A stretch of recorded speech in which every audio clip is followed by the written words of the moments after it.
Okay, so good morning, everyone, or good evening, or good afternoon, wherever you may be. My name is Meredith Weiss. I'm a professor of political science at the State University of New York at Albany, and the director of the SUNY and CUNY, that's State University of New York and City University of New York, Southeast Asia Consortium. I'm very happy that you've all joined us today for a webinar on Southeast Asia, Southeast Asians, and Gaza, Understanding the Connections. We will be recording this webinar, and just a few ground rules. Please be civil in your discourse. That should be obvious, but it's always worth mentioning. Do feel free to put questions at any point into the Q&A or the chat. If you prefer that your question be anonymous and you would rather that you send it just to me and have me read it out, feel free to do that within the chat. Just direct it to me and I can read it out without a name attached. You can also have a question in there with your name attached to it. We will leave as much time as possible for Q&A toward the end, but just do know that we may not get to all questions if there are a lot. So I will start by introducing our speakers all at once, and then each will speak in this sequence for about 7 to 10 minutes to give some initial framing remarks. We'll then turn to Q&A. And I am tremendously grateful to our 4 panelists today for agreeing to be on this panel, as well as to our program assistant, Elizabeth Lawrenson, who has managed all the logistics. And I also would like to thank Karen Miller, my colleague within the SUNY and CUNY SIAC, for helping to co-organize the event. So first, we will hear from Walid Jumlat Abdullah. Walid is an associate professor at Nanyang Technological University's Public Policy and Global Affairs program in Singapore. He's the author of Islam in a Secular State, Muslim Activism in Singapore, published by Amsterdam University Press in 2021. He's been advocating for the Palestinian cause in Singapore for over a decade, and he is the host of an Instagram live show where he hosts politicians and political influencers for an hour-long chat on politics. I highly recommend it.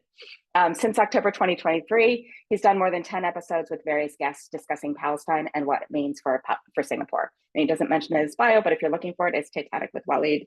And he also has an active Instagram presence and so forth. All right, Amira Ali Lidasan is a Moro woman activist from the Iranun tribe of Maguindanao in the Bangsamoro Autonomous Region in Muslim Mindanao, BARMM, in the Philippines. She graduated with a BA in journalism from the University of the Philippines in Diliman and served as a chairperson of the Student Council for Mass Communication, as well as a national chairperson of the National Union of Students of the Philippines during her student days. She's the Secretary General of the Moro Christian People's Alliance and co-chairperson of the Sanduga Movement of Moro and the Indigenous Peoples for Self-Determination. She is also in solidarity with the campaigns and movement to free Palestine and an advocate for peace and interfaith unity, and I understand is also running for the Senate now. Barry Trachtenberg holds the Rubin Presidential Chair in Jewish History at Wake Forest University in Winston-Salem, North Carolina. An historian of modern Jewish history, the Holocaust, and Jewish nationalism, he's the author of 3 books, most recently, The Holocaust and the Exile of Yiddish, and the United States and the Nazi Holocaust, Race, Refuge, and Remembrance. He's published on issues such as related to American support for Israel, Zionism, anti-Zionism, and anti-Semitism in such venues as Jewish Currents, The Ford, Electric Intifada, and Monde Weiss. In 2017, he testified to the US Congress on the topic of anti-Semitism on college and university classrooms. And in 2023, he submitted with colleagues expert testimony for a lawsuit filed by the Center for Constitutional Rights. And in 2024, testified in the trial DCI Palestine versus Biden, seeking an emergency injunction to stop military and diplomatic support for the Israeli government's genocidal assault on Gaza. He's a member of the academic advisory boards of Jewish Voice for Peace and the Institute for the Critical Study of Zionism. And finally, Julian is a third-year MD PhD student at Stony Brook University. As a Filipino-American with family affected by neocolonialism, Julian Masran has been a vocal advocate for Palestinian liberation and seeks to build international solidarity against global injustices.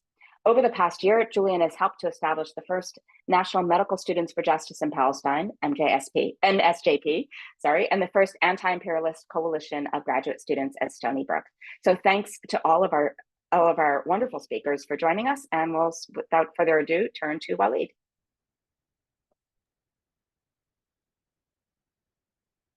Hi, everyone. Thank you so much to Meredith for organizing this and inviting me. And I'm honored to be speaking alongside such distinguished guests, fellow activists, especially Barry, who has done a lot of work in this space. And I'm a huge fan of his works. So I really wanted to talk about the situation in Southeast Asia, specifically Singapore, because it presents a particular dynamic to this instance. And in Singapore, it's slightly different from the rest of the world in the places that most of you are from, in the sense that activism is highly controlled. It's really muted. There's not a lot of space for people to protest, to mobilize. It's almost non-existent physically. Of course, there will be still some sites of resistance, but it is not in the manner that you see in other places. Even when you compare to Singapore's neighbors, which are not exactly always democratic, there will still be more political space in those countries. And I feel that this time round, that there has been a political mobilization which I have not seen before, especially amongst the youths. I don't want to exaggerate it. It's not that suddenly people are protesting on the streets, but in terms of the level of political consciousness, it has been raised tremendously. And that is really my first point. The mobilization of people in a way that it has never seen before. It has never been seen before. And usually when people are critical of the Singapore government in Singapore, it's usually on domestic policy. This is the first time that there has been a serious discussion on foreign policy. And Singapore, compared to the other Southeast Asian countries, is probably Israel's strongest friend, partner in the region. Singapore has a long-standing relationship, Israel military relationship, especially when Singapore got independence. Israel offered military assistance, and Singapore has always developed that special relationship. So, pro-Palestine activism in Singapore over the many, many decades has been either muted or confined to the Muslim community. But this time around, I have seen a mobilization across different communities that I have never seen before. And it's really the type of activists that you wouldn't have envisioned before. Very young, very dynamic, multiracial, and in fact, you see multi-generational coalition as well. So it's almost, in the words of an activist, Kokila, an activist in Singapore, she said that it's not that we are trying to free Palestine, but it's that Palestine has freed us in the way that we think about politics. So the second one that I wanted to point out is the fear for me is the legitimacy of the international order, and especially Western ideas of morality and in the international realm. And I think that has really taken a hit, and I'm not sure whether it will ever recover. Um, Especially, and I think many of you would know that even though this is of course not a religious issue as seen by the people in the audience, people on the panel, but there is a special sense of solidarity, I think, amongst the Muslim community and the global Muslim community. It's almost as if Palestine represents the final vestige of colonialism, and there is a depth of hurt and anguish, I think, that is not appreciated by people outside the community. So if you think about Southeast Asia and the major countries in Southeast Asia, Malaysia and Indonesia, Muslim majority, Indonesia is the largest Muslim country in the world by population. And there is a sense of we are never going to trust the US ever again. But what does that mean practically? That means there will be another superpower that people will go to. And I think um, China becomes that obvious choice, right? Now, of course, for us who are political scientists, we know that big powers behave as big powers are. So I am not excited at all about China suddenly replacing that. But there seems to be that sense of, okay, as long as it's not US, right? And in fact, I really urge people to watch Mehdi Hassan's interview with Anwar Ibrahim recently. And Mehdi pressed Anwar precisely on this point. And Anwar was very unwilling to be critical of China, which I think is emblematic of the current mood amongst many Muslims now. And I don't think that's good in the sense that there is this trust in China, or I think there should be equal trust or mistrust, right, in big powers. But that's where it's going. And I think the larger point is that in the global south, in the Muslim world, the sense of international institutions and international law meaning anything is completely down the drain. And I think that compounds the matter. I don't know how we recover from this. As an international community, I am not sure whether it's even possible without a significant change in the way that we understand international order. So I'll just end off on this particular point. Even the Singapore government, which is a strong friend, or well, not official, not formal ally, but friend of Israel, but it's of course has ties with Palestine as well. Singapore says that it is a friend to all and a friend of both Palestine and Israel.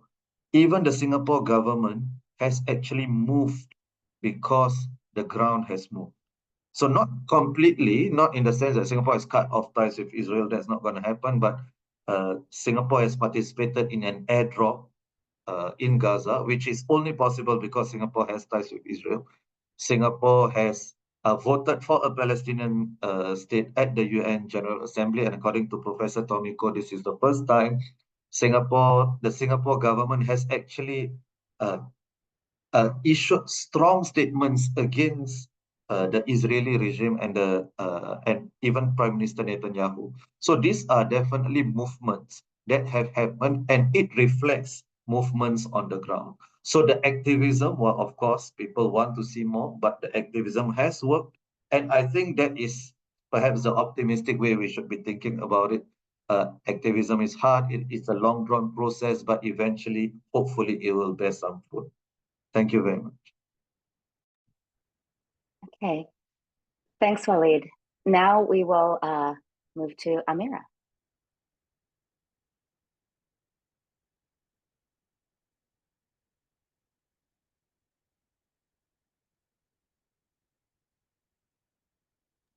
Hello, Assalamualaikum. Okay. Okay, yes. I think the Filipino Muslims' awareness of the Palestinian struggle began during the 1967 Six-Day War, a conflict between Arab countries and Israel. This marked a turning point for several Muslim students, specifically those who were scholars in Egypt, Algeria, and Libya at that time. These scholars were deeply influenced by Arab nationalism, and when they returned to the Philippines, they inspired to establish Moro independent social movements, specifically the Moro National Liberation Front. In Manila, there were also several students who were also expressing their awareness about the Palestinian people's plight. I vividly recall my parents and my uncles discussing protests led by Muslim students in the late 1960s and early 70s prior to the declaration of martial law in the Philippines. Now, these students burned flags of Israel in solidarity with Palestine. Most of these students were products of um, the Philippine government's integration movement, or scholarship programs meant to integrate Filipino Muslim students into mainstream Philippine society. This was the answer of the Marcos Sr. government to the conflict in Mindanao. However, these students were exposed, upon returning to their provinces, uh, were exposed to the atrocities of the Philippine government, such as the massacres happening in their communities. And that's the reason why it fueled also their collective consciousness. So their sympathy for the Palestinian people continued to grow. And it passed down to the next generation, through our generation. We recognize the similarities between our struggles, the issue of land grabbing, occupation, and the establishment of corporate plantations in our community. The influx of migrant settlers from the islands of Luzon and Visayas to Mindanao further marginalized us from our ancestral lands. The conflict also had a religious and cultural dimensions because that's what the government, the Philippine government at that time, wanted to exacerbate, to highlight, to deflect the blame from themselves and to avoid accountability. The influence of the National Democratic Movement on the Moro Liberation Front helped to give a broader understanding of our conflicts, that it's not about Christian and Muslim. It's more about, it's fundamentally about resources and oppression.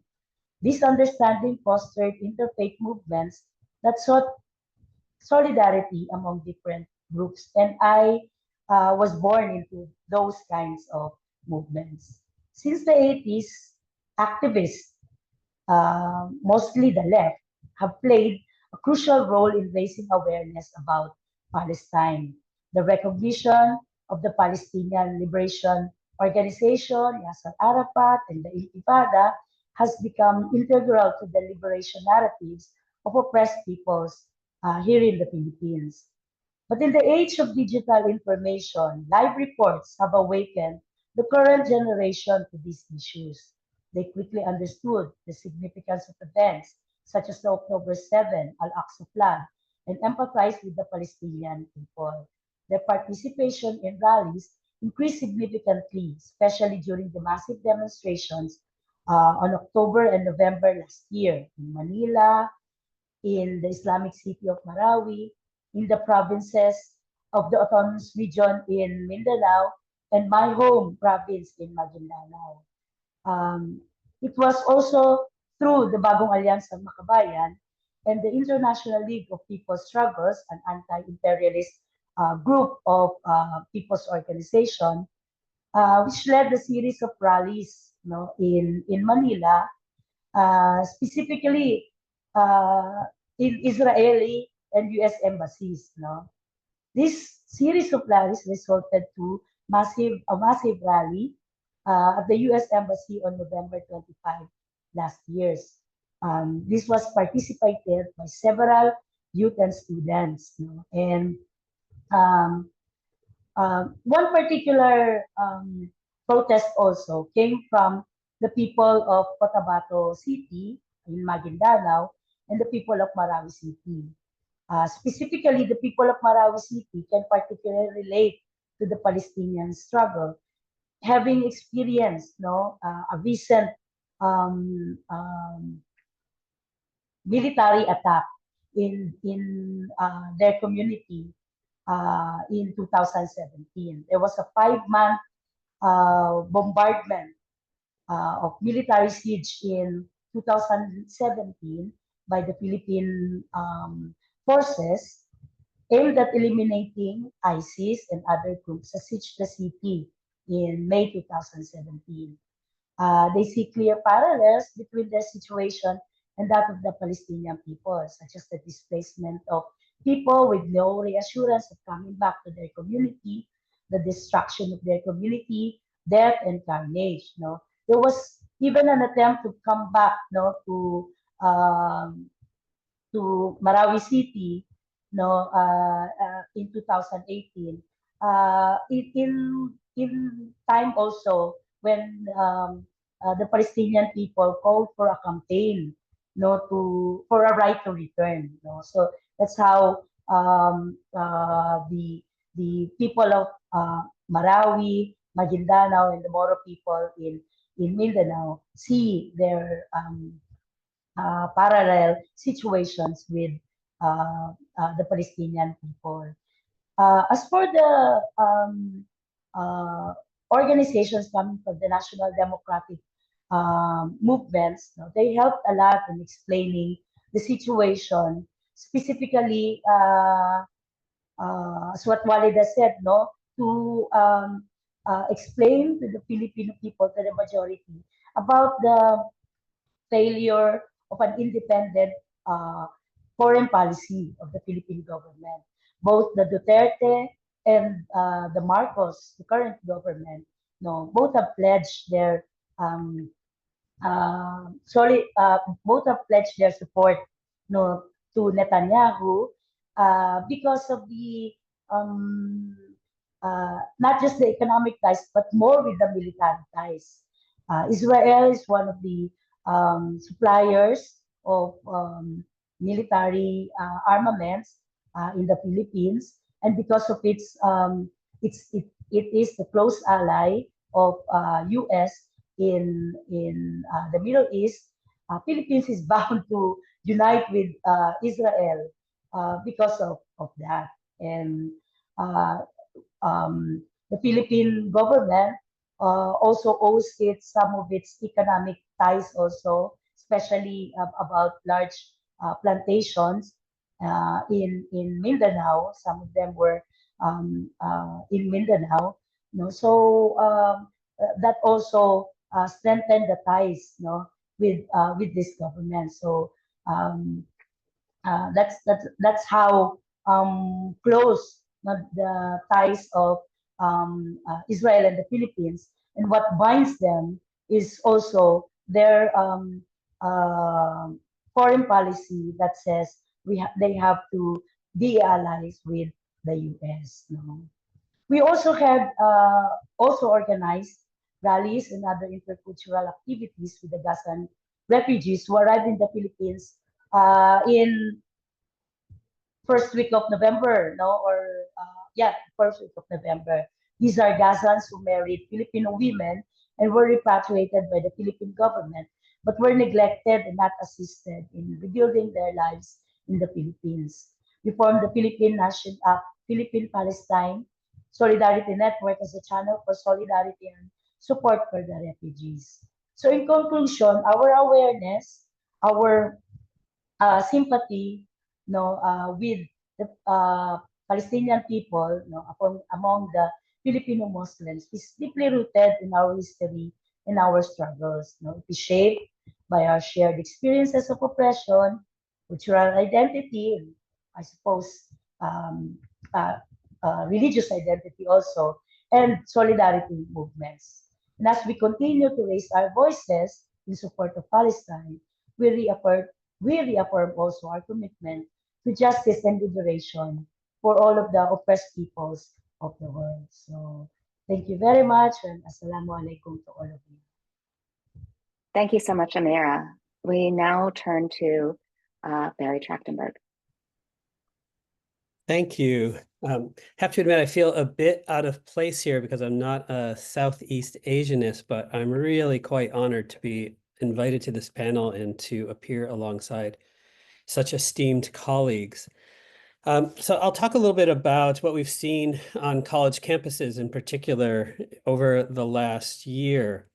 Obviously there's been a dramatic rise in student and faculty and staff activism on campus, but at the same time, really an unprecedented level of suppression of that activism and of many of the basic principles of academic freedom that have sustained institutions for so long. And in many ways, I think that this struggle is, I don't know if it's redefining the missions of institutions or it's tearing the veil off many institutions that had sought to define themselves publicly as sort of bastions of free speech and progressivism.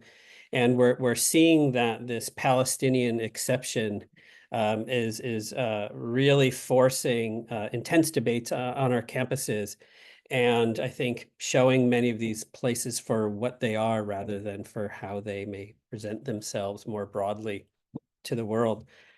So I think, so I'll talk just a little bit about some of the activism that we've seen and then the backlash to and some of the consequences. But I would first like to say that, since October 7th, what we've had is really for the first time in the US at least, and perhaps even globally, a really widespread recognition of Palestinian suffering. For so long, the cause of Palestinian freedom has been on the margins of progressive activism. There's a lot of reasons for this that maybe we can talk about during the Q&A, but now what we see is that it stands at the forefront of global struggles, and it's now finally, after more than 75 years since the state of Israel, well over a century since the Zionist project began, it's now finally at the forefront of global activism, really attaining a status similar to protests against South African apartheid that we saw many of us probably participated in the late 1980s and early 1990s, or campaigns against the US invasion of Vietnam in the 1970s. So this has been a very long time in coming, but it has also opened up the door for a much broader set of discussions on the histories of settler colonialism, on the rights of indigenous peoples, and drawing intersectional connections in ways that we haven't seen, I think, in these struggles on such a widespread basis for a long time. So, as I've said, many walls were broken on October 7th, not just the walls of the Gaza ghetto that Israel has constructed, but really, I think, walls in many of our own consciousness about the ramifications of this oppression that we've seen for so long. As politicians in the United States lined up to support Israel and arm it to the teeth in what has been the largest shipment of weapons ever given to a country by the United States, people in the US have really sought to push back with force and reject this equation that the alliance between the United States and Israel is sort of for the good of all. We're seeing it's very much not the case, and it's really representing a narrow set of interests. Instantly on our campuses, we saw protests erupting, teach-ins, lectures, talks. I know all of us here have been involved in probably dozens of events over the last year or so. It's also created new coalitions and alliances that hadn't appeared before, which is, I think, really, really essential to the success of the struggle. We've also seen new demands for boycott, divestment, and sanctions appear in the last year, which was on a global scale really a movement that needed a spark. It had been stalled, I think, for quite some time, and so these terms and these strategies are now very much back in the focus. So after this initial set of activism on college campuses, what we saw is people starting to realize this is going to be a long fight, that this genocide, which many of us began warning about in the immediate days after October 7th, as it began to really get underway, people realized that this was going to be something that they're going to have to commit to for some time. And on college campuses, we saw a wave of activism occur. We saw new organizations, here in the United States, dozens, if not hundreds, of chapters of groups such as the Palestinian Youth Movement, Students for Justice in Palestine, Jewish Voice for Peace, began to pop up all over the country. So really, again, an unprecedented level of activism. And this culminated here in the US in the spring, where we began to see encampments emerge, first at Columbia University in Brown, Berkeley, UCLA. And of course, almost immediately, we saw the severe attacks begin to occur as well. In the first days after October 7th, we saw the doxing of many students. You'll recall that at Harvard, there were trucks driving around with faces of students who were protesting on behalf of Palestinian lives. There were law firms that lined up to deny jobs to students. Some students were initially expelled. Many faculty faced sanctions or were pressured out of their jobs. Some who were on short-term contracts were simply just not renewed and kind of unhired in a way.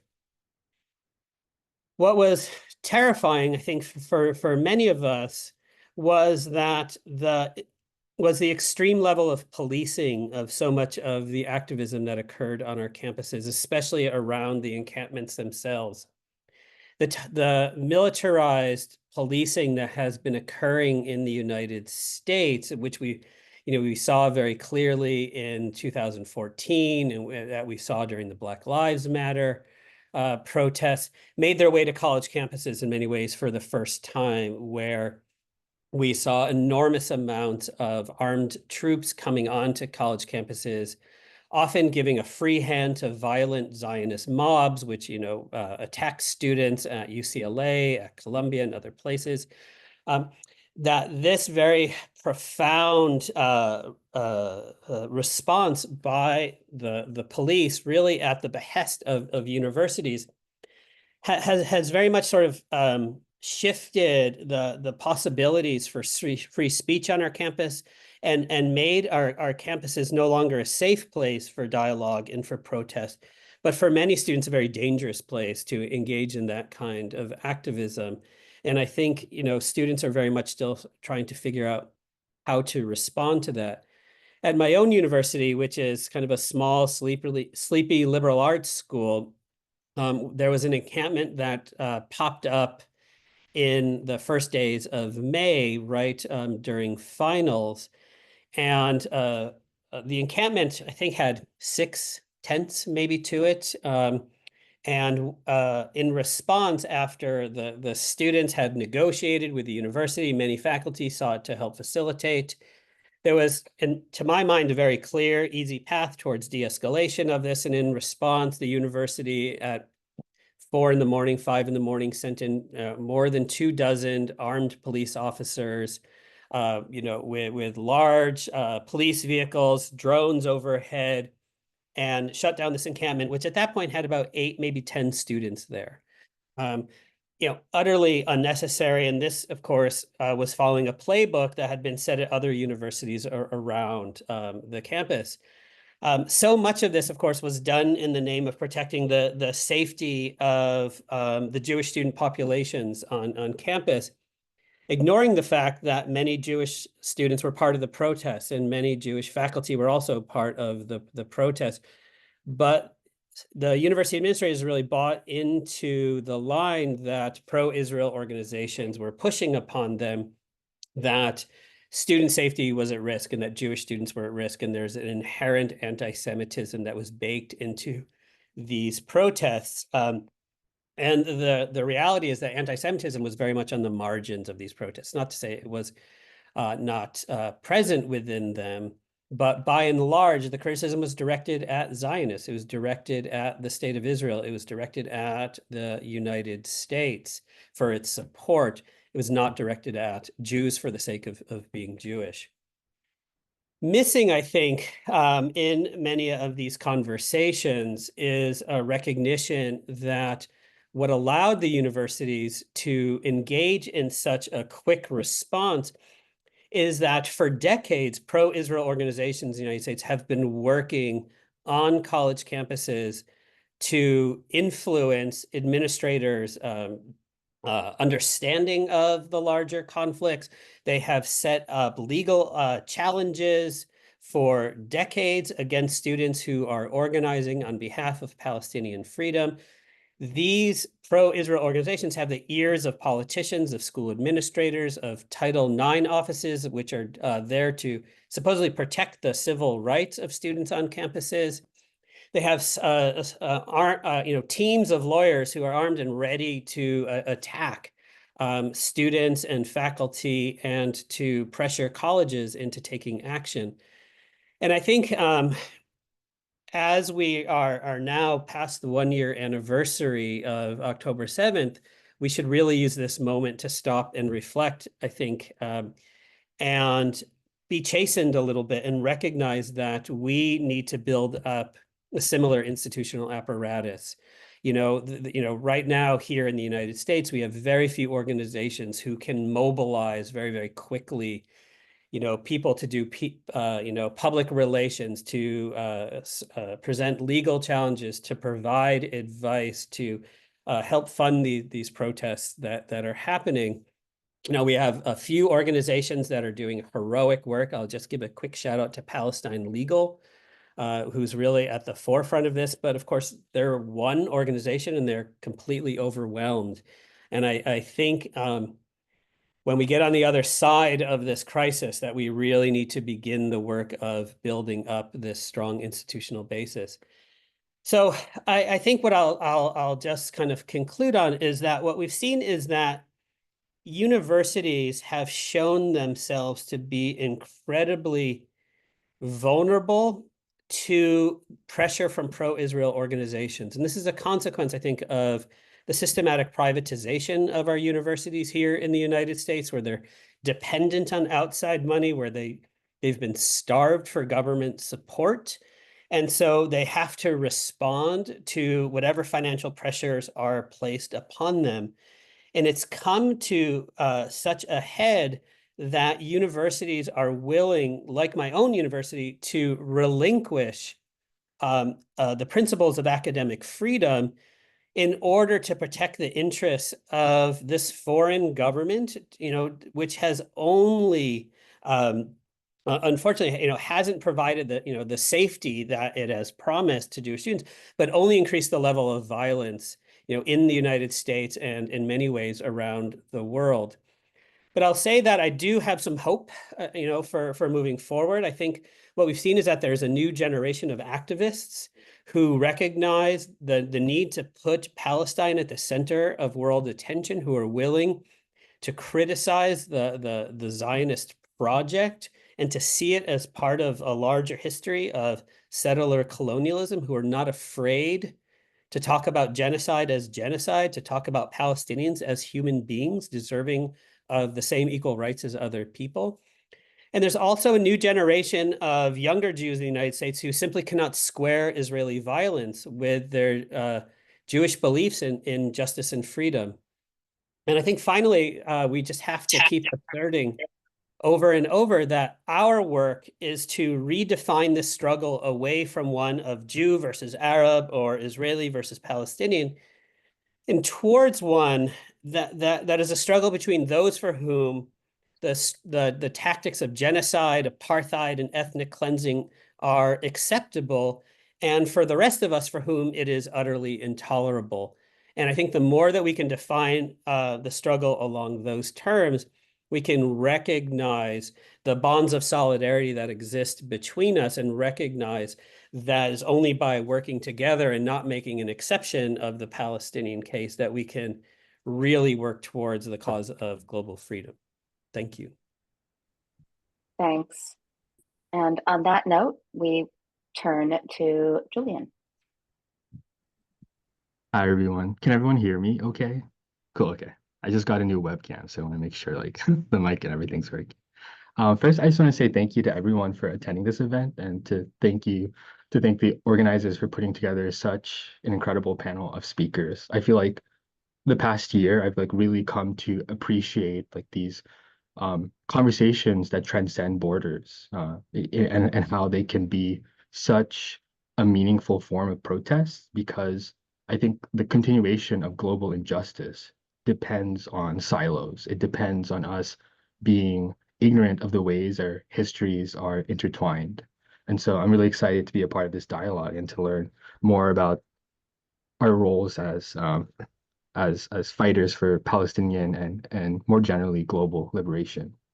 And so as Meredith mentioned, I'm Julian. I'm an MD PhD student at Stony Brook, and I've been pretty involved in the Palestine activism and organizing within like the medical and the graduate school communities here.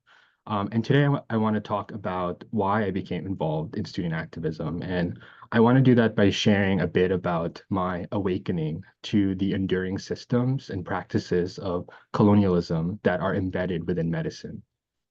I think my earliest realizations of this came from when I was learning my own family history. My family's from the Philippines, and as the stereotype goes, like many of my relatives are nurses. And so in undergrad, when I was considering a career in medicine, I began to learn more about the history of Filipino nurse migration as an outcome of early 20th century US colonialism. When the Philippines became a US colony, the US implemented American nursing programs, they trained them in English, and it became clear that nursing was sort of this tool to enforce like the quote unquote progressive ways of Western healthcare. And in this way, they established sort of this hierarchy between the advanced Westerners and the quote unquote like uncivilized Filipinos. And so this idea of a hierarchy within medicine is so critical to interrogate. And I'm going to keep drilling this in as I speak. But so when the Philippines gained its independence and nursing as an industry like became, a lot of people saw it as a form of neocolonialism, where nurses were enticed and incentivized and in many ways forced to migrate to the US and depend on the US economy. And I want to share a quote from the book Empire of Care by Catherine Saniza Choi, who kind of draws connections between the establishment of like nursing programs in the US and US imperialism. And so she interviewed one of the Filipino nurses, and I think she said something that she asked a question that really stood out to me. And it's that she asked, do we bring our nursing skills to the USA as professionals, or are we brought to the USA as their little brown-skinned sisters to empty bedpans and work in nursing homes?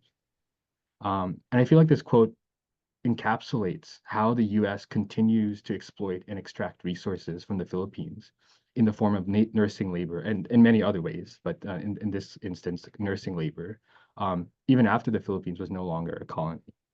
And I think in recent history, we continue to see Filipinos exploited. Their Filipino nurses are branded as heroes, but their lives were treated as disposable. We saw this during the HIV epidemic in the 80s, and we saw this during the COVID-19 pandemic a couple years ago. I think the data shows that, even though Filipino nurses make up just 4% of the registered nursing population, during the pandemic, 32% of the nurses who died were Filipino. So there was like a magnitude, like a scale of suffering that fell on the Filipino community. And a lot of this had ties to sort of the history of establishing nursing programs as a form of as a colonial tool. And so with all of this in mind, I think I entered medical school like hyper vigilant of the hierarchies that exist and that are designed to maintain colonial practices in medicine.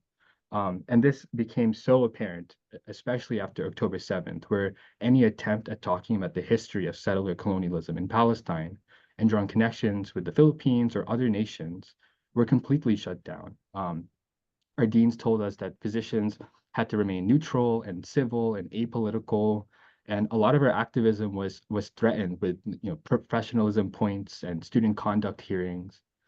And instead of engaging meaningfully in why we care about what's happening in Palestine, and more importantly, why as healthcare workers we need to be protesting against genocide, they instead were more interested in lecturing us on how we have to be civil and we have to have professional conversations.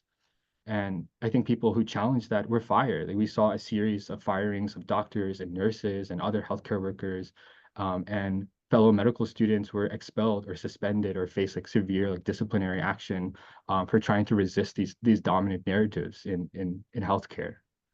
And so I think experiencing this level of censorship, especially when it came to challenging colonial mindsets within medicine, really pushed me to be more outspoken and to be involved in student activism. Because if these physicians, with all of their power and status and titles, cannot even call out the basic injustices against human health, then what is our role as healthcare workers if not maintaining colonialism with our neutrality? And I think this is a huge point that the French psychiatrist and philosopher Frantz Fanon, who I've kind of been reading a lot lately, and like he's written extensively about colonialism in medicine. And he wrote that the doctor plays an integral role of colonization, of domination, of exploitation. And I think it's because in order to hold an elevated status, you have to buy into the attitudes and practices that perpetuate colonial oppression. And so I think like after like facing all of this, a lot of us students were really frustrated, and we banded together as a national network of medical students. And then at Stony Brook, we banded together as a local network of graduate students that's been like interacting with the undergrad community as well. And I think coming together revealed something really critical about the student movement that continues to motivate us today. And it's that as students, we are kind of like in this unique paradoxical position where on one hand, we are at the bottom of the hierarchy. So we don't wield much power to affect change within systems. But on the other hand, because we have not yet climbed up and locked ourselves into these hierarchies, we have a lot of freedom to adopt and fight for more radical values. And I think that's why students have been so integral to liberation movements throughout history. Like we're able to radically expand our knowledge, to build community, to organize effectively, because we hold no loyalty to a system that has not yet granted us power.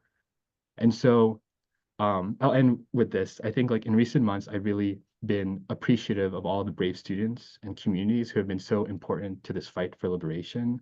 There's so much heart and solidarity in our activism, and they've shown me how much strength we have as students. And so I encourage all the students listening on this call to get involved and to speak up, because your voice is more powerful than you think, and there are a lot of challenges to speaking up as you move further up your career. So I think as a student, you have a lot of power and to definitely use that.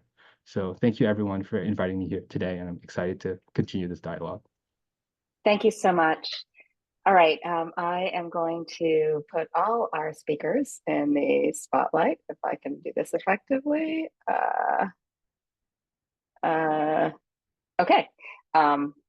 So we will now, thank you so much for these insights, these statements. Julian, your final call was really inspiring and quite wonderful. So, but all the comments were excellent.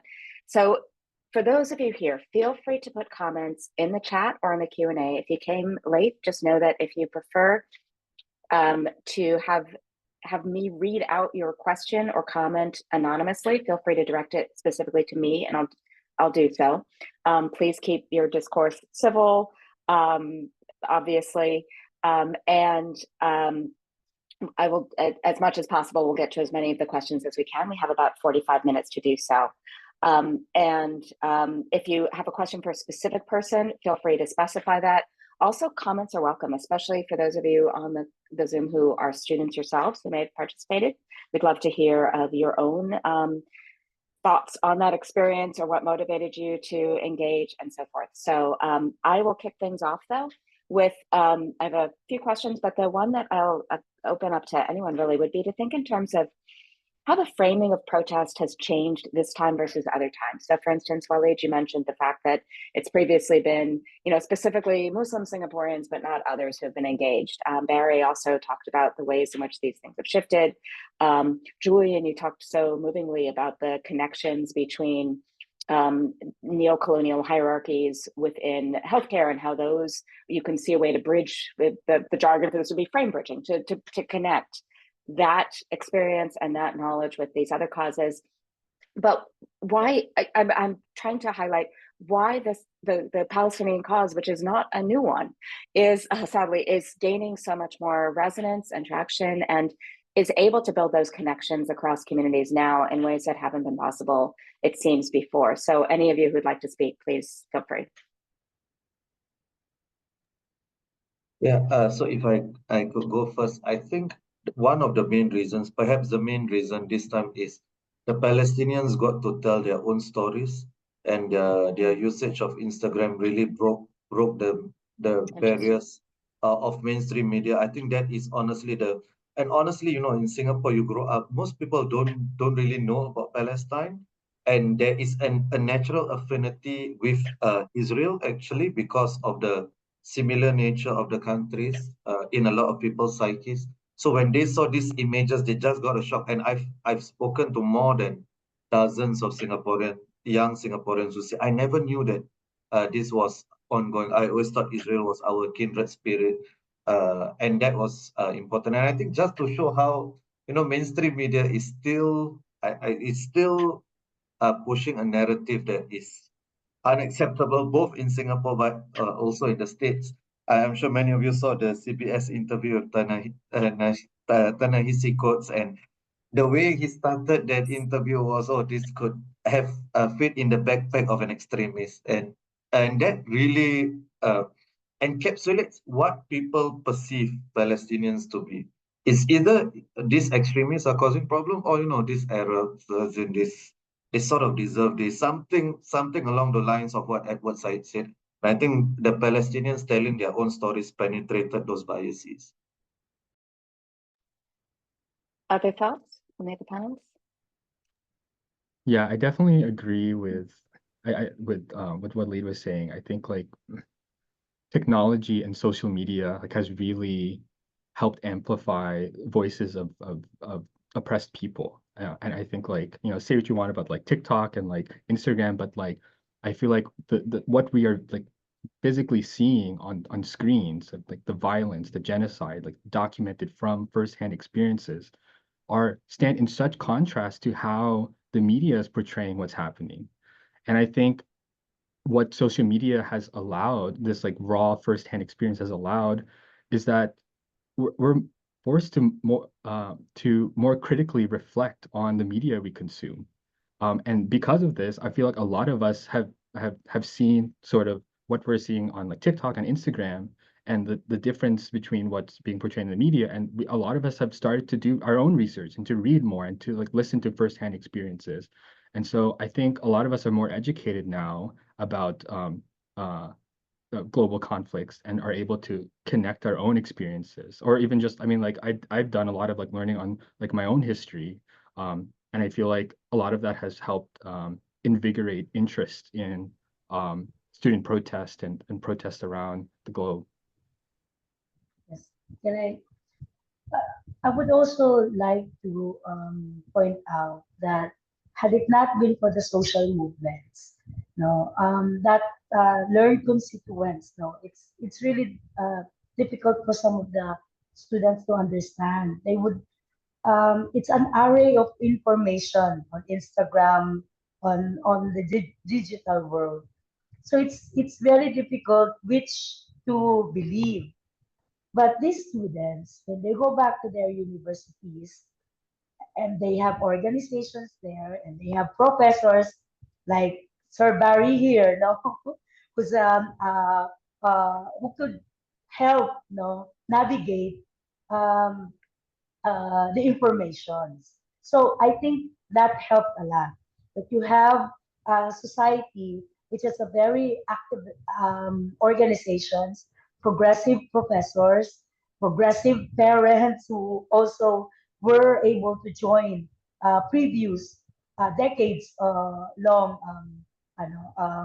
debates, that help enrich, the citizenry. So I think that really helped in the in what we have experienced on October 7. Because had it been for the media only, because it's different, what happened during the 9/11 and what happened during the shock and awe attack in Iraq, and the other atrocities made by the U.S. in previous decade. Because so it also helped that the U.S. war on terror was exposed, and the U.S. interest was exposed to the world, and that really helped, these exposés.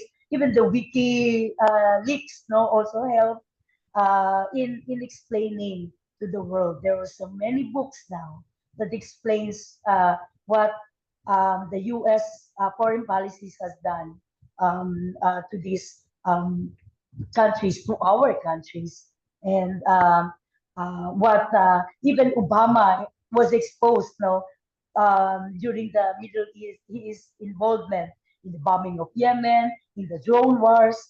So these things that has the media, the professors, the activists, the writers have helped expose, help also the youth, the students, to navigate in this array of information that they get in the internet. And I'll just chime in really, if I could, Meredith, just to add another point to what's already been said, which I fully agree with and support. I think, what we saw with October 7th was that, Israel was humiliated as a state by this action. There was the sense that Israel was the by far the regional superpower, that it was sort of unstoppable. It's a nuclear power, a deeply militarized state.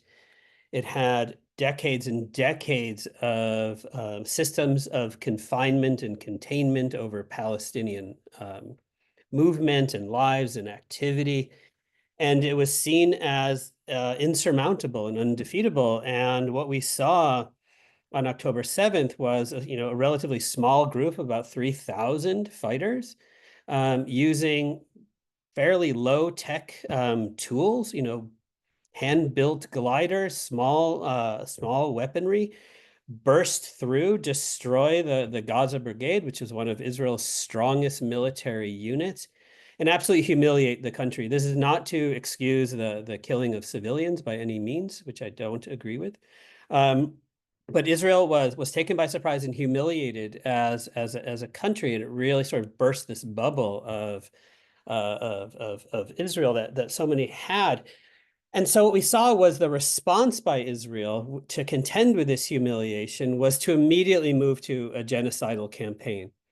And so it was clearly something different from the other conflicts that had happened, in 2014, in 2021, and others, where there would be this tit for tat fighting, where Israel would certainly respond with disproportional force.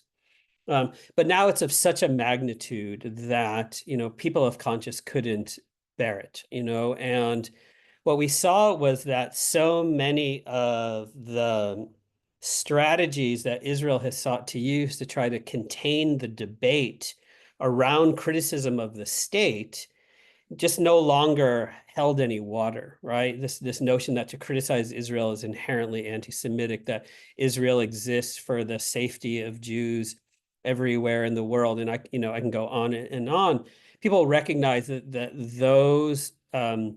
those justifications for Israel, which had sufficed to allow sort of people kind of good conscience to not take on Israel as a cause, that was just no longer acceptable. And at the same time, what we saw was that these movements in the United States, in particular of younger Jewish activists who had been critical of Israel, showed up. They showed up in the days after October 7th in enormous force, and tried to shut down Congress, shut down parts of New York City, shut down bridges in the Bay Area, occupied highways, really tried to disrupt the normal flow of day-to-day life, and doing so as Jews. And in doing so, began to muddy the waters around this idea that there's a Jewish consensus, around the idea that Israel and Zionism is here to protect us. So by refusing that this equation that Judaism equals Zionism, that Israel represents the entire Jewish people, we were able to open up, hopefully, a little bit of space and maybe provide some cover for other people as well. And not to say that this was the most important aspect, but I think it's one piece of a larger mix of how things have really changed in the wake of October 7th. Thanks. Actually, building on that, I was wondering, and this may be a question primarily, though not necessarily exclusively, for Amira and Walid, but what the reception of the protests in the US has been in Southeast Asia, and whether, how that's filtered through local lenses, whether it be in Singapore and the Philippines, or if you can speak to the region more broadly in terms of what Barry's mentioning about the fact of Jewish participation actively, openly, aggressively in a cause for Palestinians, and really pushing back against genocide and recognizing that this is not in tune with their values, their religion, with morality, with any of these things, but also the fact of students participating in particular, and in all the ways that Julian described as well. If you could speak to that. Thank you for that. And I think Barry was sort of downplaying the importance. I think he is absolutely right. It does give a cover to the rest of us, and it's extremely important. And this is why I think a lot of us, myself included, we will always, sometimes almost. I've even seen this from Edward Said's daughter. She was posting this online, but she sort of understood, but she said, I don't understand why we don't center the Palestinian academics at the forefront, of the struggle. Why do we always quote, especially Jewish academics and so on? But there is a practical value there because the weaponization of anti-Semitism, it has been used for so many decades. It's still being used, but I think today it has almost completely lost its potency. I think in the rest of the world, but I think in America probably it's losing its potency as well. I think I'm not too worried anymore about being called anti-Semitic. As long as all my views are on the record, people can judge for what they are. So I do think it definitely helps that we have scholars like Barry, but others as well that we put up. And they are, Jewish Voices for Peace. They provide cover, but they also provide inspiration for us, So if Jewish people are at the forefront of this, then what excuse do we have? Yes, in the Philippines, it's difficult to gauge because we are not so exposed with the Jewish community, and but it's also there's also a revelation for me that some of the Muslim people have well, it's difficult for some of them to mass up and to show their support because the effect of the war on terrorists, it's still there in the communities. So at one point it was really difficult for them to stand up, no, and say that we will stand behind you, Amira. If you go to that protest rally, we will pray for Palestine. No, so it was really difficult for them because of that stigma of that war on terror.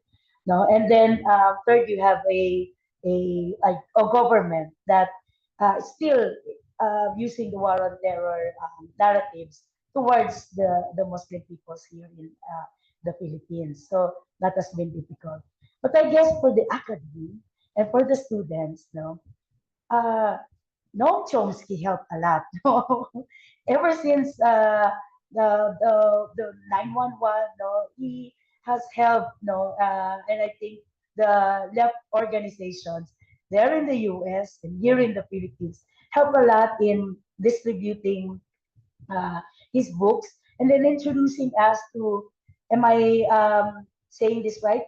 Ilian Pape? No? Am I saying that right? No. So it's like all the activists here are saying, have you read his book? Have you read the interviews on these two scholars? So it helped a lot, no?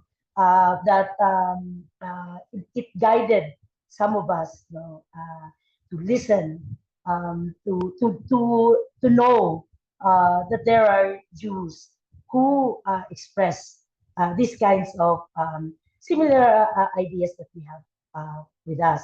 And then you see on the news that the families of the victims of the hostage taking, that they are also um, protesting. No? Recently, they have held their protests inside Israel, and you see them on the news. And it's the same in the 911 issue, the Not in Our Name campaign. No? So they also help expose that they are not supportive of Netanyahu's plan to also extend his wave of genocide to the Lebanese people. So, or prioritizing his war instead of the ceasefire, so that they could get their families back. So it also helps that news agencies report those protest rallies inside Israel. Because I think, if correct me if I'm wrong, it's like the news inside Palestine has stopped now because of the blockage in the news area, or because there are no more news coming from because of the closing of the um, Rafah, I think. So it also helped that you have news now coming from Israel, but it's these kinds of news also of people marching on the streets, and they are against Netanyahu's genocidal war. So I think that also opened the eyes of some of those hardliners, no? And then we might not understand because we do not have that narratives and debates here of anti-Semitism, but we do understand, or we do empathize with people who were victimized of the war. And I guess that's stronger. That's a stronger narrative here, often discussed in our communities. Thanks. Okay, so there's a question in the chat. The ice has been broken. Please, others, don't be shy. So I'll read it out for those of you who might be on, phones and I'm unable to see it. But the comment and question is, I was really struck by Waleed's discussion of the potential domestic problems that Singapore faces as expressions of dissent are amplifying in response to the genocide. Amira is making some of the same connections, that this genocide allows more and more people to call into question other aspects of the authority of the state. I was also struck by comments about the geopolitical problems as states, under pressure from populations and protests, are pulling away from this support and possibly turning to China and away from the US because of the exposure of the United States' hypocrisies. I want to hear more about how the politics of protest are playing out in these contexts in Southeast Asia. Thanks. And what kinds of activist networks are emerging in response to this genocide that may not have been as solid as in the past. And in fact, I had a very similar question to that latter part of just thinking also in terms of some of what Julian was saying, like what space for further transnational solidarity might there be from all of this? So any portion of that, any of you who would like to address, take it away.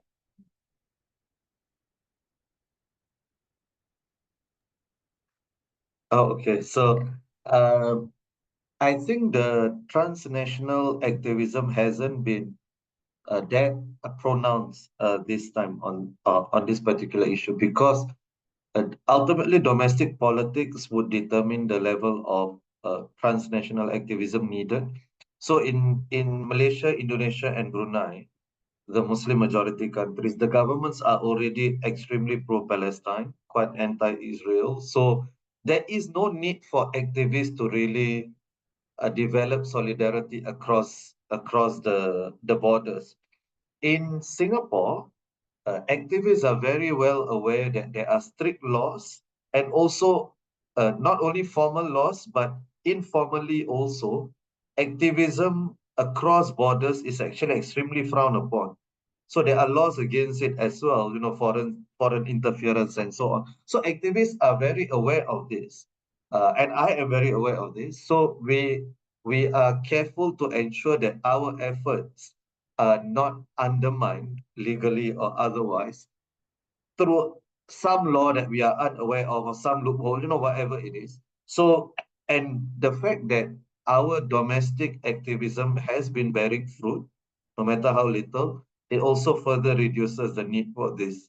Because ultimately, in fact, it may be counterproductive in the sense that if we do it, the Singapore government would be even, they would feel that they are forced into a corner and they do not want to make that decision. So I think it is a strategic choice by activists to not develop these kinds of networks that you may see in other issues in Southeast Asia, which are perhaps less controversial. I think, Julian, you can help me with this. Explain what's happening in our country, how the US and China is sort of having their war inside our shores, using the West Philippine Sea debate. But our protest, the activism in the Philippines, the activists in the Philippines, and the National Democratic Movement in the Philippines is very aware of what the US and China is doing in our shores, and exposing both of them, that they're both dragging us into their war. And actually,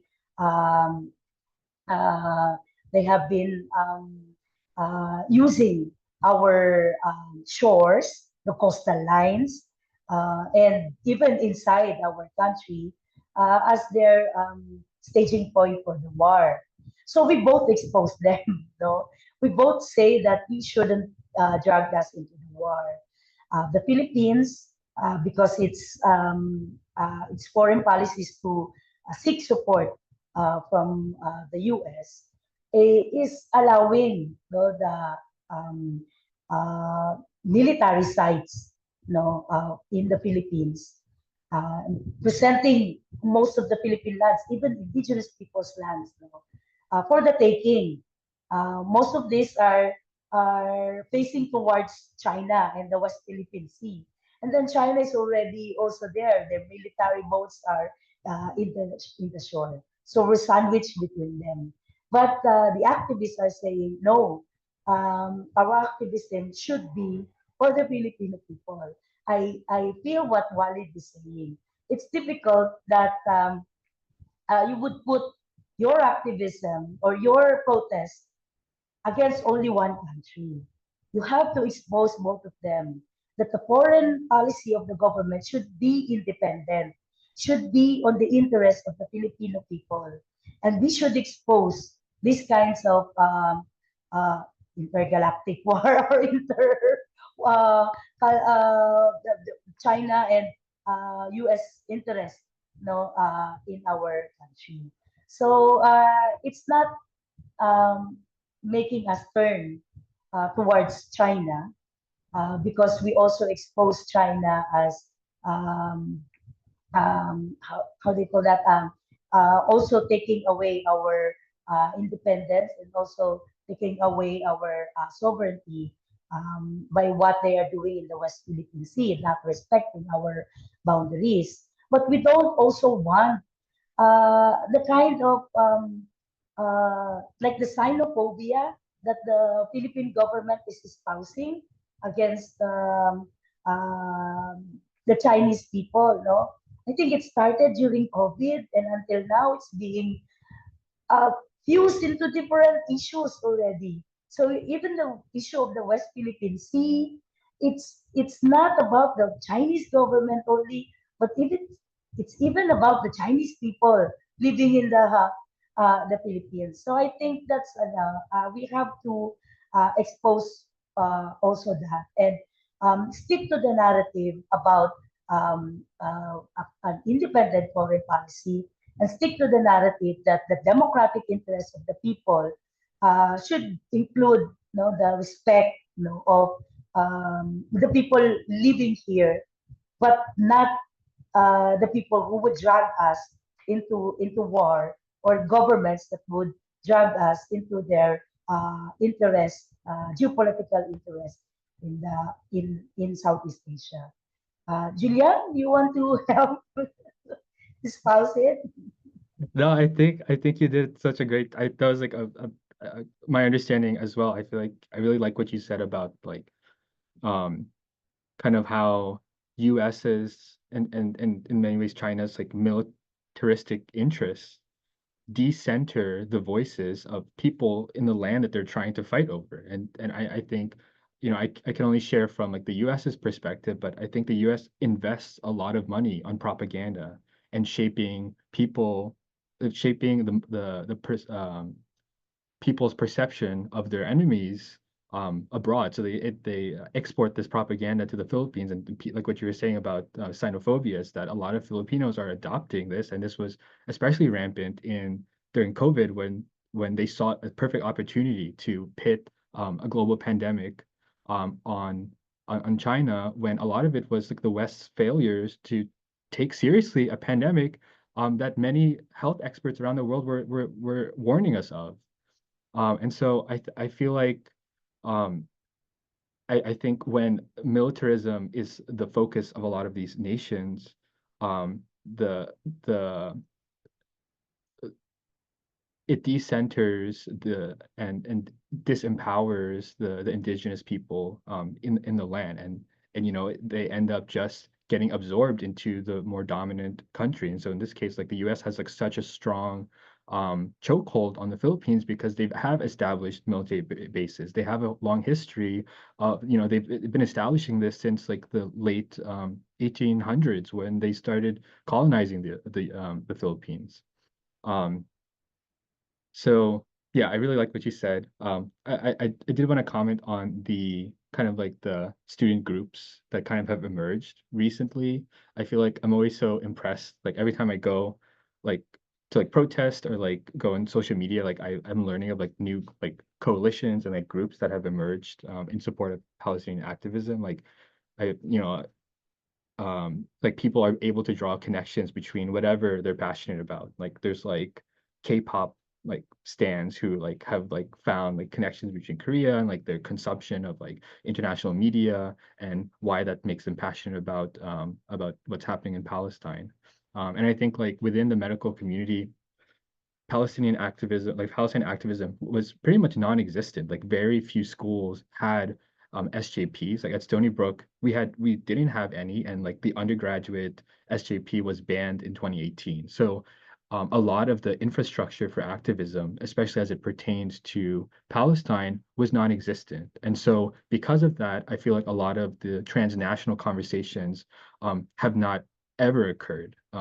But I feel like the past year, a lot of medical students, I connected with medical students across the nation, and we formed the first National Medical Students for Justice in Palestine because of the severe repression we were seeing on campus. And now that we have like a pretty stable coalition, we've begun to start connecting with other national national medical student groups. Like we have connections to like Canada and the UK and Cuba, because Cuba has taken in a lot of the Palestinian refugees and continue their education there. And we recently connected with some of the displaced medical students from Gaza who are like in Egypt and Lebanon. And we've started a fundraiser to help, in collaboration with other international groups, we've started a fundraiser to help support their medical education, since, all the medical schools in Gaza have been destroyed. And so I feel like, like the biggest barrier was forming a national coalition. And now that that has been set, I feel like a lot of us are starting to like move to more international solidarity efforts. Okay, so as always happens with Zoom, the questions come toward the very end. So we've got a whole bunch of them now. So I'm going to direct the questions to an individual, but if you want to join in on the response, do feel free. All right, so the first is, thank you so much for the panelists. It's been very informative and engaging. I'd like to ask, how and what unique characteristics of Southeast Asia do you think can be leveraged to advance this Palestinian cause in ways that may not be possible elsewhere? And I will assign that question to Walid, but again, feel free to jump in if somebody else wants to speak. Yeah, so I'm not sure whether there are specific characteristics. What I would say is Indonesia and Malaysia, they do have a special position, I think, an understated position in the Muslim world. First, Indonesia is the largest Muslim country, so it has some leverage at least.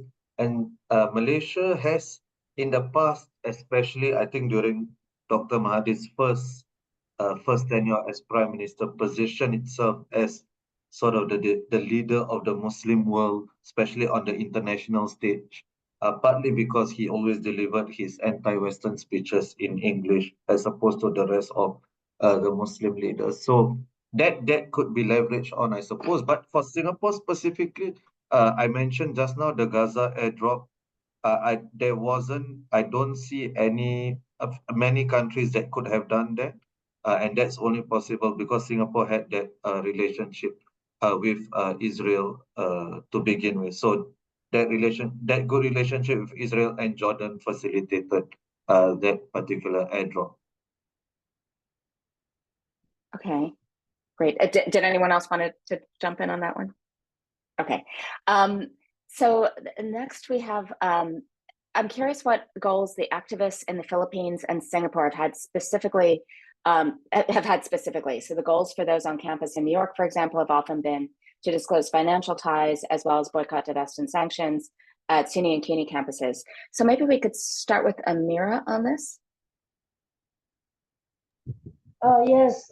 Well, it's more about first what the people understand, what the students and the activists understand, is what they are seeing on TV.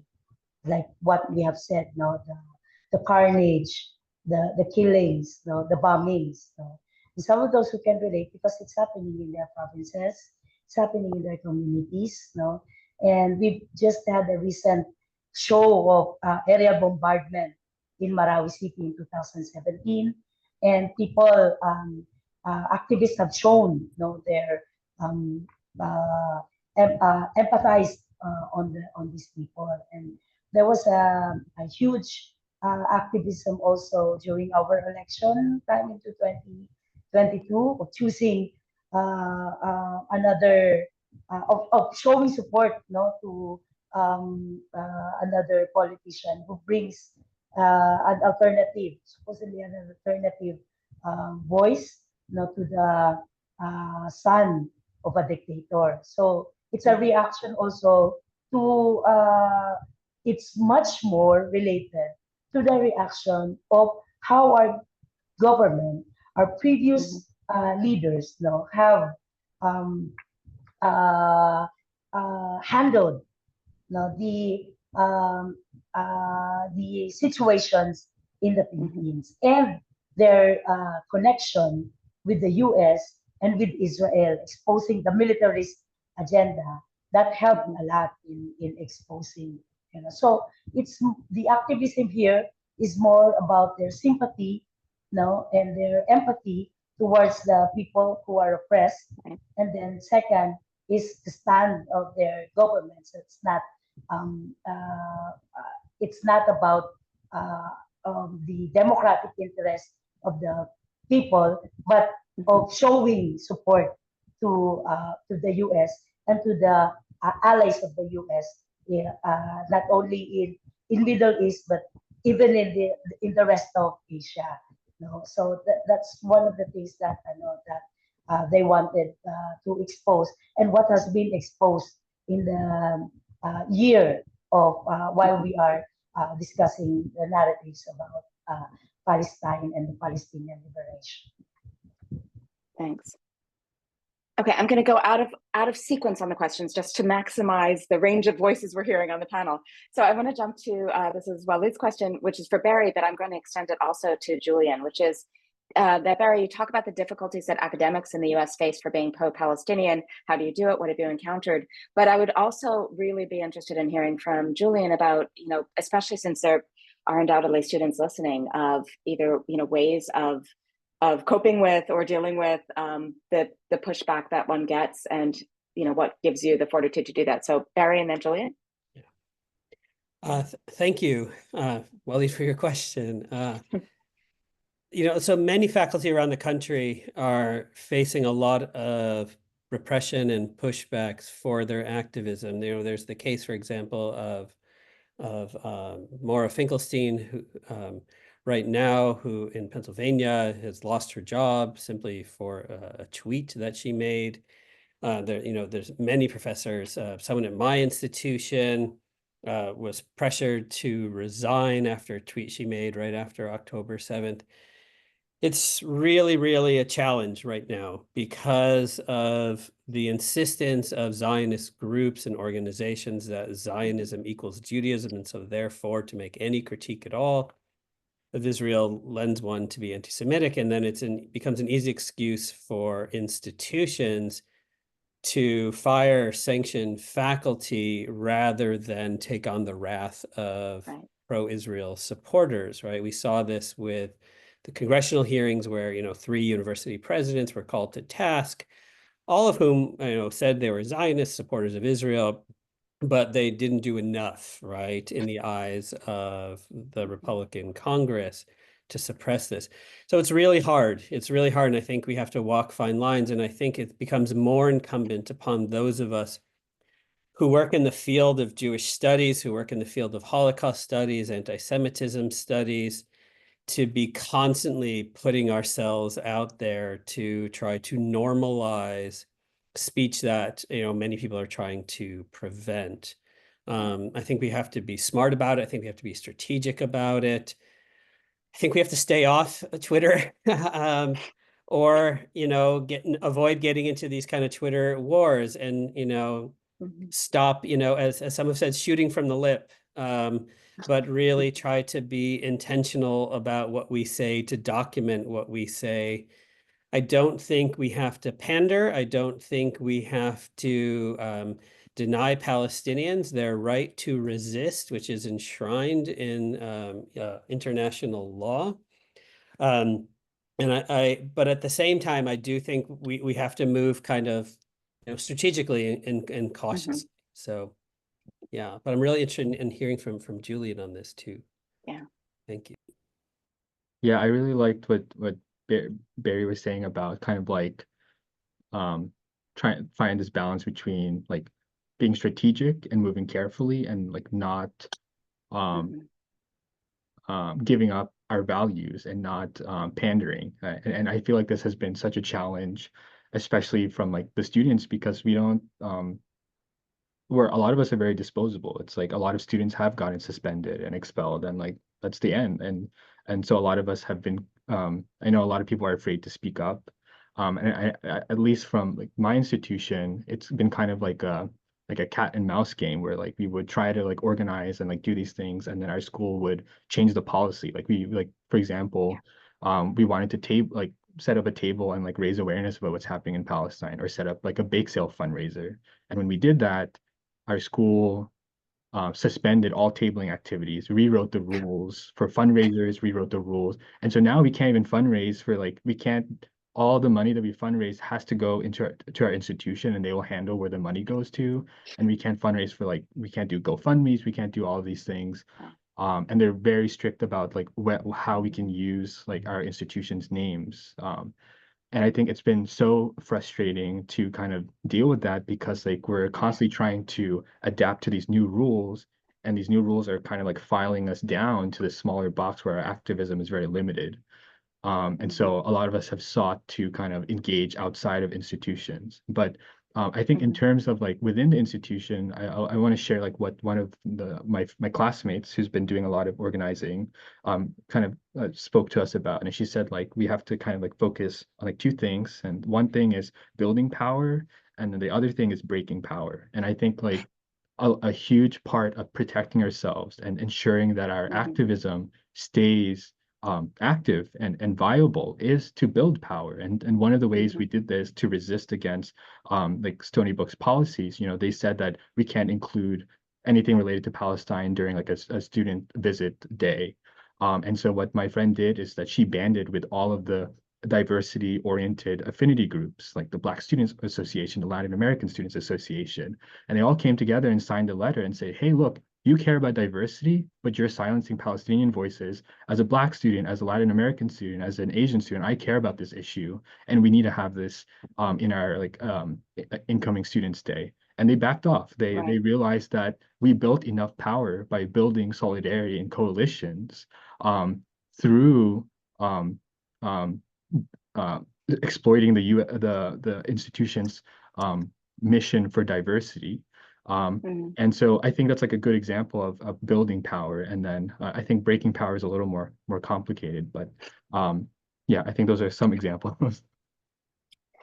Okay, we just have 2 more minutes, so I just want to give each of the panelists 30 seconds to speak. We had a couple of remaining questions on concrete actions to get non-Muslims in Southeast Asia to engage in solidarity activism, or how to get international organizations to do more.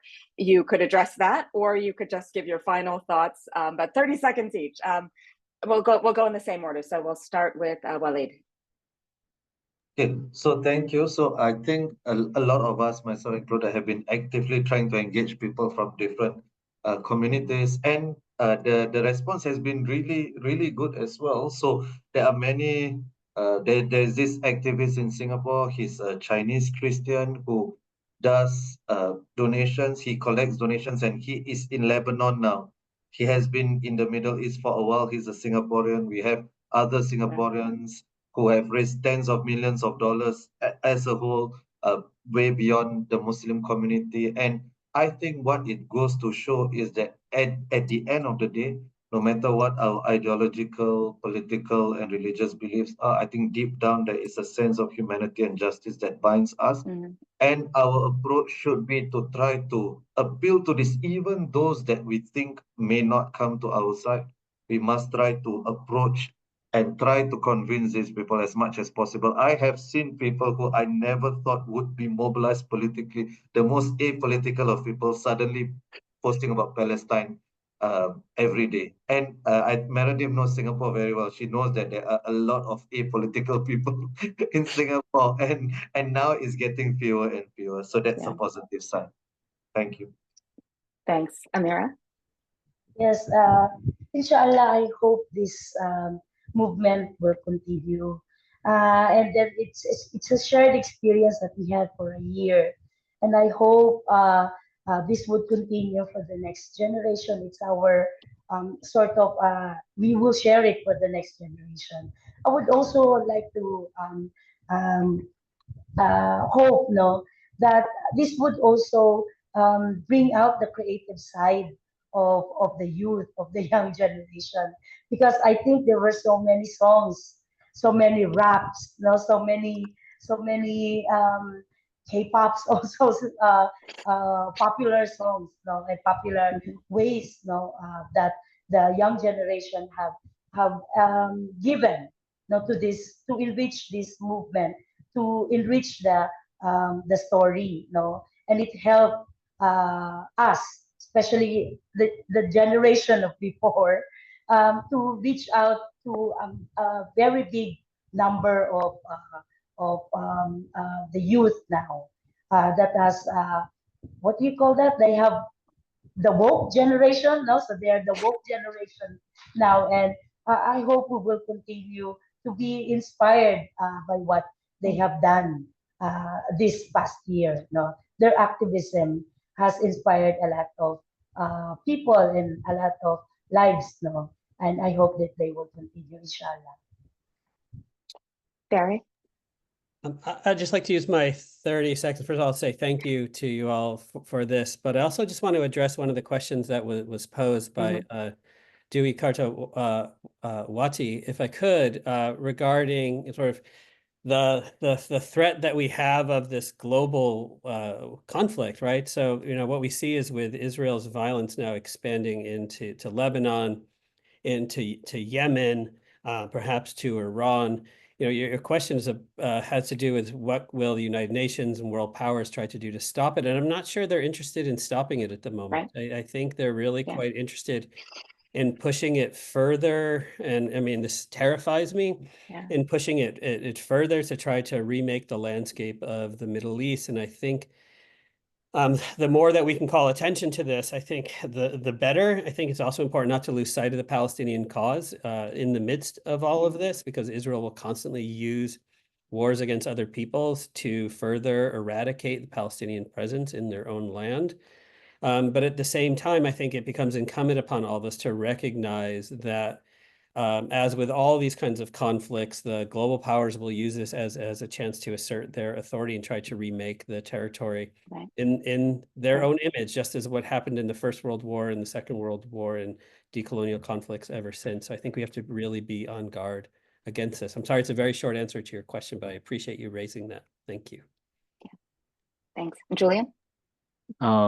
My final thoughts, I guess, are just echoing what everyone has been saying, and especially Amira, about kind of activism that spans generations. Like this call in itself is like so many people across different generations are on this call, and we're all fighting for liberation in many different ways.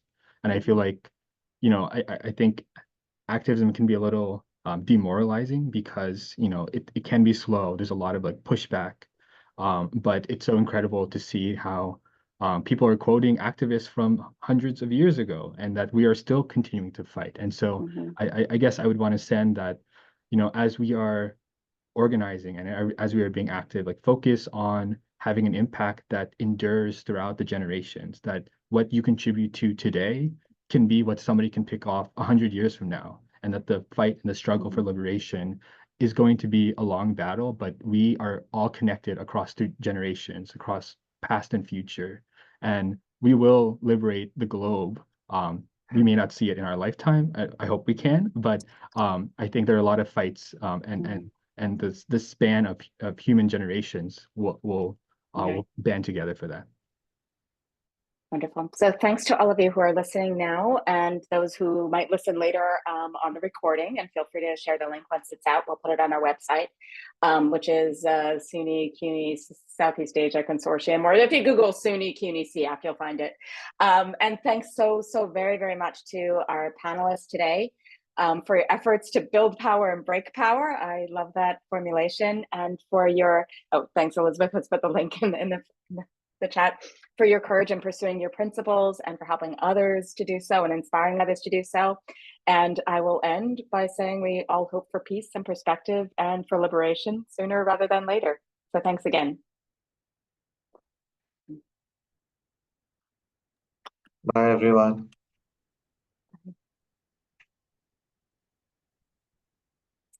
Thank you, thank you, thank you, Barry and Julian and Amira and Waleed. I really appreciate your taking the time.